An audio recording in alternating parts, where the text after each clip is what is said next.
Kako ocenjujete današnje evropske volitve?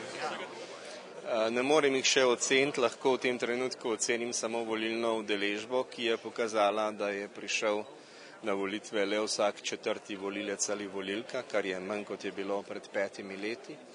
Jaz sem vseeno pričakoval večjo volilno udeležbo, ker nam Evropska unija v teh 5 letih res ni storila nič hudega. Od nje smo dobili same lepe stvari, od evra, s katerim smo zdaj v veliko boljšem položaju kot drugi, do prostega izhoda oziroma ukinitve kontrole, policijske kontrole na mejah, do predsedovanja Evropski uniji, ki smo ga nedvomno izpeljali bolje kot pa naprimer sedanje češko predsedstvo. Vse to so razlogi, zaradi katerih bi človek pričakoval, da bomo svojo evropskost potrdili tudi z večjo udeležbo na evropskih volitvah, ampak žal temu ni bilo. To lahko do tega trenutka komentiram. In še na kratko, samo kaj bo vaša prioriteta, zakaj se boste prizadevali naslednjih 5 let v Evropskem parlamentu? Mislim, da se bodo prioritete dogajale same in da je logično, da je prva prioriteta v tem trenutku finančna in gospodarska kriza.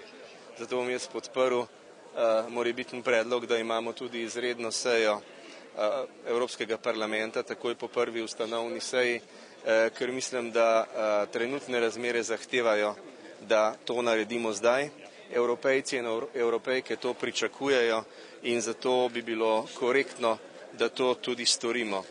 Skratka, če je kdaj trenutek za izredno sejo, je to zdaj, ko Evropski parlament lahko da jasne usmeritve tako Evropski komisiji kot svetu in izreče svoje pričakovanja v imenu volivk in volivcev oziroma evropejk in evropejcev, če hočete tudi evropskih delavcev, evropskih potrošnikov, treba je zagnati gospodarstvo in tukaj so nujno potrebni usklajevalni ukrepi. Boksarskih rokavic v Bruslju ne boste nosili? Če ste pogledali ta naš mailing, jaz sem edini, ki teh rokavic ne nosim, bolj za šalo kot za res, z rokavicami tudi ni mogoče listati po pravilnikih, po poslovnikih, po naših gradivih.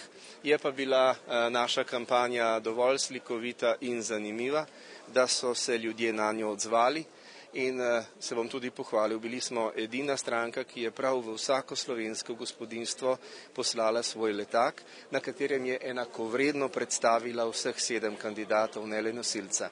Bili smo tudi edina stranka, ki je imela jumbo plakate za vsakega našega kandidata posebej, kar govori o tem, da pričakujemo, da bodo tisti, ki ne bi bili izvoljeni, v naslednjih letih tudi aktivno posegli v slovensko, tako zakonodajno, kot tudi izvršno vejo oblasti.